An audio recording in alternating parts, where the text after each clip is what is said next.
김민진의 트로트 아카데미. 안녕하세요. 김민진의 트로트 7080 아카데미입니다. 반갑습니다. 이번 시간에는 어떻게 하면 가수가 될 수 있을까에 대해서 한번 얘기 한번 해보려고 합니다. 노래하는 것이 좋아서 가수가 되고 싶어 하시는 분들이 꽤 많을 것 같아요. 그럼 어떻게 가수가 될 수 있는지와 가요 시장의 시스템을 한번 알아보겠습니다.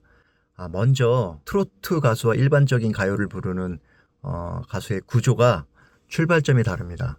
네, 왜 출발점이 다르다라고 말씀드리냐면 일반적인 가요 대형 기획사 하이브, SM, YG, JYP 이런 수많은 대형 기획사들이 있는데 그런 기획사들은 시스템이 잘 갖춰져 있죠. 자금력도 있고 경험도 있고 그런 시스템 안에서 하니까 오디션을 한다고 하면 수많은 인재들이 그 회사로 다 몰려가죠. 그래서 오디션을 보겠죠. 그래서 회사 자체에서 이렇게 뽑죠. 근데 트로트 가수는 본인이 스스로가 가수가 되고 싶다고 하면 본인의 돈을 들여서 앨범을 내고 또 마케팅도 혼자 해야 되고 해야 되는 시스템입니다. 그러다 보니까 매니저도 소개를 받거나 이렇게 다른 방법을 통해서 매니저를 섭외를 하죠. 아이돌 같은 건 젊은 대형 기획사들은 회사 자체가 갑이 되고 트로트 시장에서는 가수가 또 갑이 될 수가 있습니다. 왜? 가수가 돈을 다 대기 때문에. 예.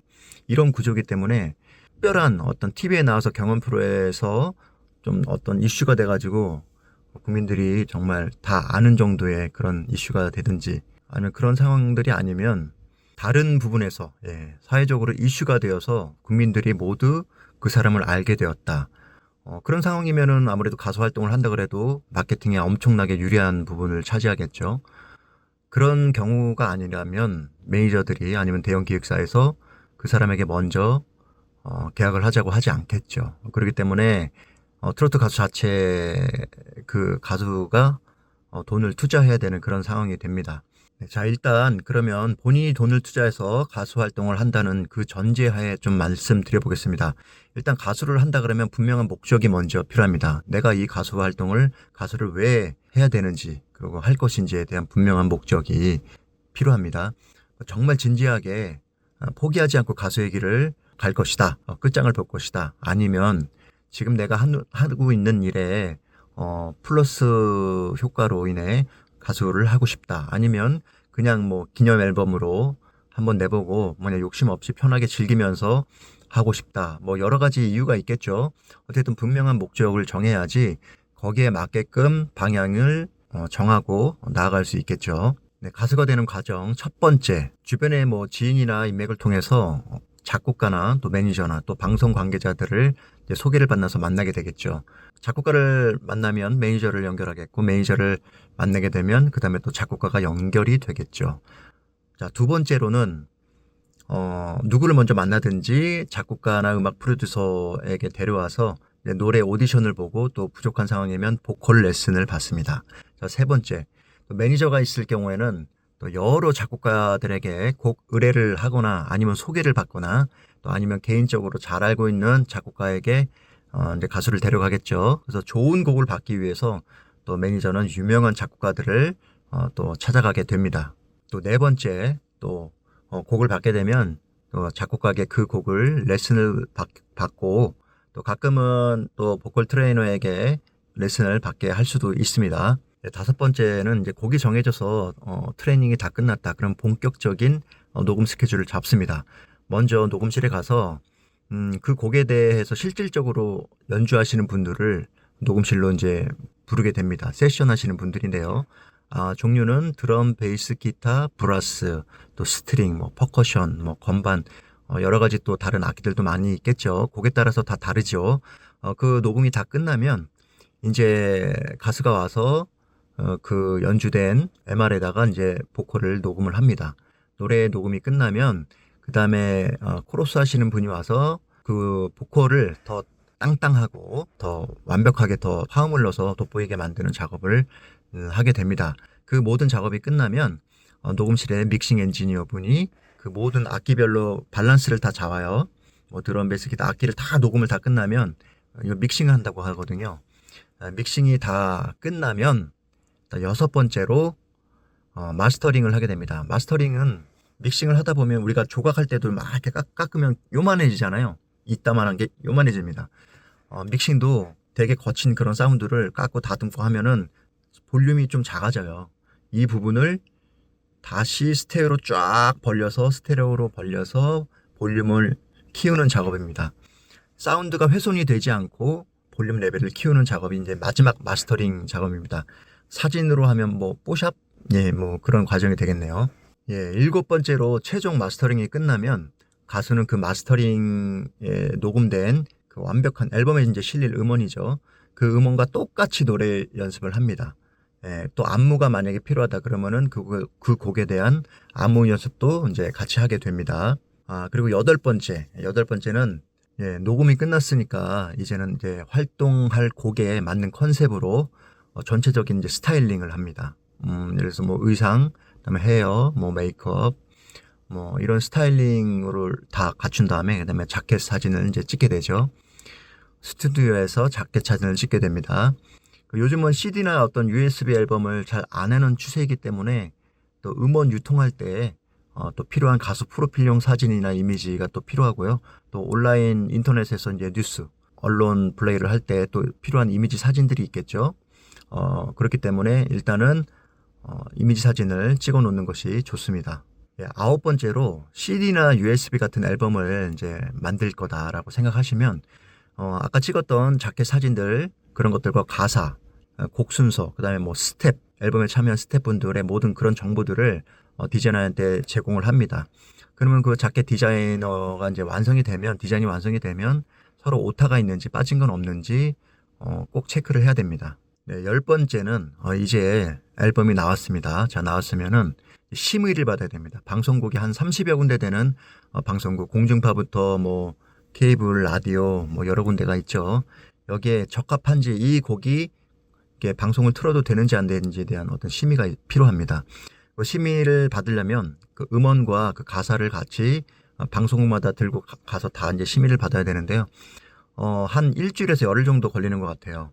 그리고 방송마다 그 심의 걸리는 시간들이 다 다릅니다. 그리고 이런 것들이 해보신 적들이 있는 분들은 좀 더 간편하게 하기 위해서 이 업무를 대행해주는 업체가 있어요. 그 업체에 한 10만 원, 예, 1000만 원이나 20만 원 정도 드리면 일주일 안에 다 받아서 알아서 해줍니다. 예. 네, 11번째는 이제 음원을 유통하기 위해서 국내 음원 유통사들과 유통 계약을 해야 됩니다. 대표적인 우리나라 대형 유통사들이 뭐 멜론, 카카오, 벅스, 지니 뭐 예, 이런 부분들이 많이 있죠. 그다음에 이런 대형 유통 라인이 안 되면 중소 어떤 유통 업체들도 있습니다. 뭐 음산엽, 뭐 다날, 뭐 쿠킹뮤직, 오감 뭐 이런 중소형 음원 유통업체도 있습니다. 이런 유통업체와 계약을 할 때 필요한 자료들이 있어요. 음원이 이제 제출이 돼야 되고, 그다음에 자켓 이미지 사진, 그다음에 뭐 트랙 리스트, 뭐 앨범 소개 글, 뭐 곡 소개, 뭐 가사 이런 것들이 이제 제출이 돼야 됩니다. 여기서 자료에 대한 구체적인 어떤 파일 형식들이 있어요. 뭐 mp3를 보내달라, 뭐 이미지 사진은 뭐 몇 곱하기 몇, 뭐 이런 규격이 필요합니다. 근데 대형 음원 유통사들은 트로트라는 장르를 좀 선호하지가 않아요. 그래서 아주 유명한 트로트 가수 외에는 계약을 하지 않습니다. 이유는 음원 수익이 안 나와요. 잘 안 나오니까 좀 안 하게 됩니다. 12번째, 이제 음원이 발표되는 시기는 이제 상황에 따라 다르겠죠. 가수가 뭐 방송이 잡혀 있다, 빨리 음원이 출시돼야 된다, 뭐 이런 상황을 얘기하면 음원 유통사가 최대한 노력하겠다, 그 시간에 맞춰보겠다 해서 이제 조율을 하겠죠. 보통 한 2, 3주 정도, 한 달 안에 음원이 발표되는 것 같습니다. 13번째로 이제 음원이 나왔다, 음반이 나왔으면 가수가 해야 될 일이 있습니다. 한국음악실현자협회에 가입을 하셔요. 그래야지 음원 가창료를 또 받습니다. 제가 예전 저작권 편에서 말씀드렸었는데요.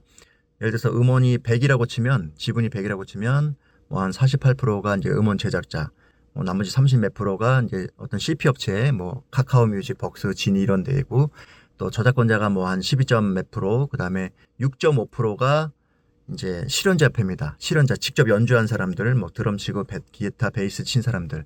근데 실현자가 노래가 지분이 가장 커요. 노래도 악기잖아요. 6.5%에서 한 반, 3.25% 정도가 실현자 가수가 갖는 지분입니다. 그래서 누군가 스트리밍을 한번 해서 듣는다. 그러면 거기에 3.25%의 지분이 가수한테 가기 때문에 무조건 등록해 놓으시면 좋겠죠. 자, 본인이 열심히 이제 여러 홍보를 하고 마케팅을 하면 많은 사람들이 그 음악을 듣겠죠. 예, 그게 다 수익으로 잡히니 꼭 가입을 하셔야 되겠습니다. 자, 14번째, 이제 매니저는 가수가 음반 녹음에, 아까 음반 녹음 들어갔죠? 음반 녹음에 들어가기 전이나 후쯤에 마케팅에 들어가게 됩니다. 앞으로 이제 출연할 프로의 PD를 만난다든지 작가를 만난다든지 뭐 영업을 하거나 뭐 유튜브, SNS 등의 어떤 홍보 전략을 짜고 이제 분주하게 움직이게 되겠죠. 마케팅 범위는 뭐 TV, 뭐 케이블, 유튜브, SNS, 언론 플레이 기사, 뭐 노래교실도 있고 뭐 또 고속도로 휴게소마다 음악이죠. 고속도로 하임샵이라고 하는데 뭐 그 밖에 여러 어떤 마케팅 범위가 있겠죠. 네. 15번째로 성인 가요는 특성상 직접 구석구석 다 찾아가야 되는 그런 시스템이라서 지금 홍보하는 곳 중에 한 곳이 노래교실입니다. 노래 강사분들이 전국적으로 10,000명이 넘어요. 어마어마하게 많습니다. 그분들이 그 회원분들을 다 노래를 가르치겠죠.